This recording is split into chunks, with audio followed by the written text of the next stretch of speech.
Yo, what's up moon gang? So, for today's video, usap-usap lang tayo. Time ngayon is 6:54 6:54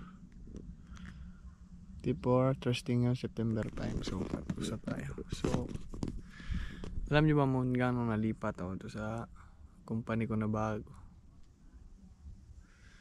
for me talaga real talk lang, parang podcast na to. Mahirap talaga ang trabaho, mabigat. Alam nyo, hindi naman sa nag-iinarte ako. 3 months na akong nagtatrabaho dito, pero ramdam ko yung pagod sa katawan. Kasi syempre hindi naman tayo malaking katawan. Kuha lang tayo, payat tayo, hindi naman tayo nag-gym din. Then, mahirap ang trabaho. Mahirap talaga, mabigat.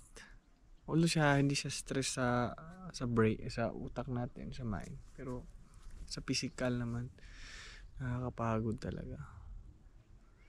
Then, ito din yung challenging about sa abroad. Kasi andito ka na sa abroad, hindi ka na pwedeng umatras. May kontrata kang pinirmahan dito. Mahirap din, pero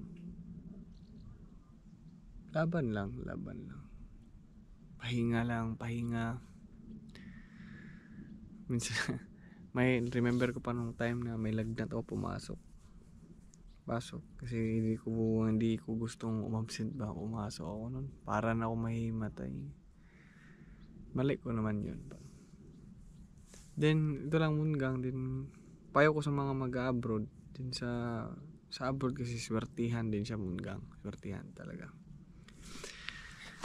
Swerte kung malalagay ka sa kumpanya na maganda ang pamamalakad, maganda ang management, maganda ang sahod. Swerte lang talaga. Kaya ipagdasal nyo, lalo na sa mga nag-a-apply, sa mga bagong dating pa lang dito, na maganda yung company na mapupuntahan nyo. Kasi swertihan lang talaga. Then to tell you honestly talaga, tingnan nyo naman, lagi talaga ng pinayat ko.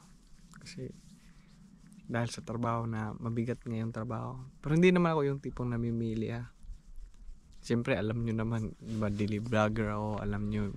Ito lang yung parang kinakausap ko kayo sa video, nagko-comment kayo. Then ako nagpapasalamat ako sa mga mga followers ko na laging nanonood sa mga videos ko, laging nagko-comment. Di man lagi, pero ganito. Then ito yung ma-advise ko sa mga mag-a-abroad na lang. For me talaga, ang sa abroad is swertihan lang talaga.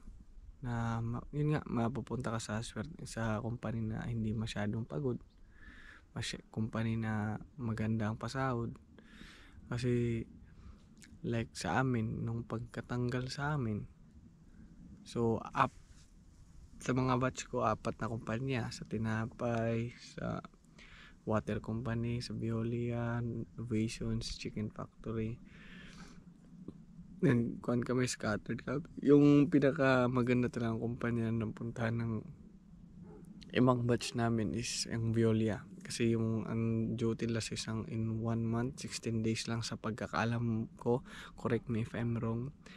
Then 3 days trabaho, 3 days rest day. So minsan lang may parang hindi naman sa tipong inggit, pero yung parang minsan masasabi mo, kasi sa kanila 3 days rest day. So nagbo-biking yung mga kabatch ko, ganito. Nagbo-bike sila. Diba ako nanonood ako sa cellphone. Ayos sila doon kasi nagbo-bike sila, ganito, rest din nila. Kami dito sa trabaho ko, 5 days yung trabaho namin, nakakapagod. Sabado, Linggo, lang talaga, movie marathon or magluto, maglaba, ganun lang. Then parang ganun ba nga, parang mako-compare mo siya, pero sa isip ko ganun talaga yung buhay. Then wala namang problemang hindi nasosolve. Kaya for me talaga ang pag-abroad, sortihan lang talaga. Sortihan lang. Like sa amin, pagpunta ko dito, January 2 ako napunta dito sa Hungary, Europe. Dati, yung tipong swerte kami kasi naselect ako sa isa sa pinakasikat na, hindi naman sikat, ay parang known, sabihin lang natin known English, known na company din, maganda pasahod, which is Samsung company dito sa Hungary. it was very unfortunate because after 2 months of working in Samsung, we got terminated. The reason why, yung humina yung nila, yung production nila.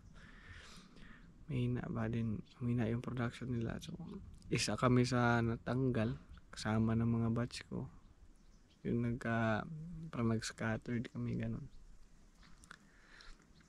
Parang pinitikim lang kami ng sahod 2 months. Then after that, ito lang advice ko, lagi tayong magdasal.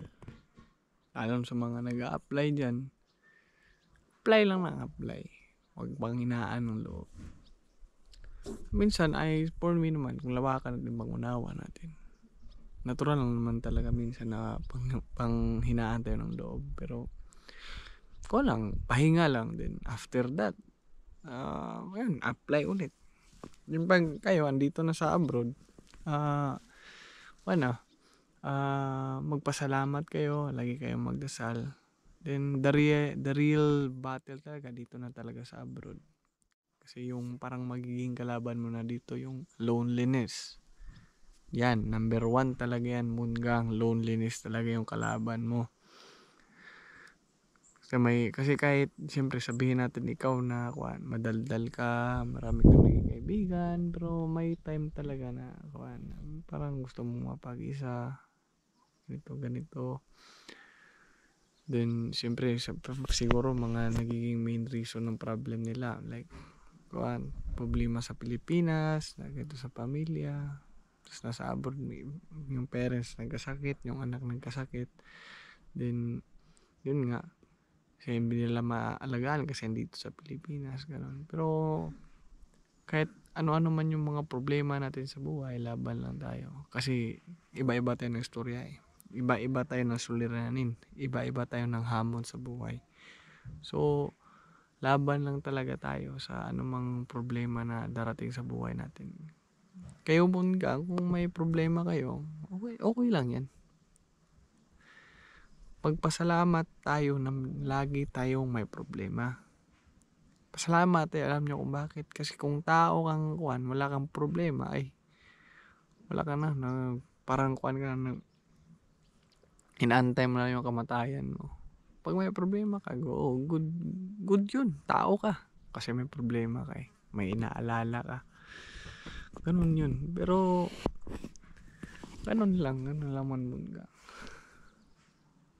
Kaka-out lang sa trabaho. Nakakapagod talaga. Pero, laban lang. Ganun lang. Kayo mga nanonood dito sa YouTube lang talaga akong active ngayon. Kasi, kahit pa paano, konti. Kumikita tayo sa Facebook. Dito sa YouTube. Pasensya na kayo sa mukha ko, haggard. Kailan ko lang trabaho. Inaantok pa ako. Then, so, yun lang Munggang.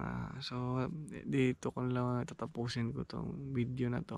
Then, bukas ulit mag-vlog ulit tayo after sa trabaho natin. So, before I will end this video, please subscribe to my YouTube channel, Edmond Chavez Vlogs. Then, hit the notification bell. Kalimbangin niyo yung bell para every time na mag-notify, every time na makakapag-upload ako, ma-notify po kayo. Then may Facebook page ako, Edmond Chavez Vlogs, tsaka Edmond Chavez Vlogs 2.0, TikTok Edmond Chavez, Instagram Edmond Chavez.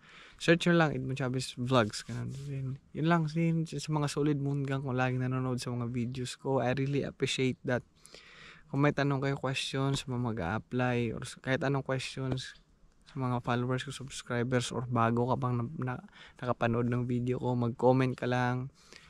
Then, kung may tanong ka, sagutin natin yan through my vlog. So, yun lang naman ang vlog natin yan. Thank you for watching, and God bless, and ingat kayo always. Bye-bye po. Bye-bye Munggang.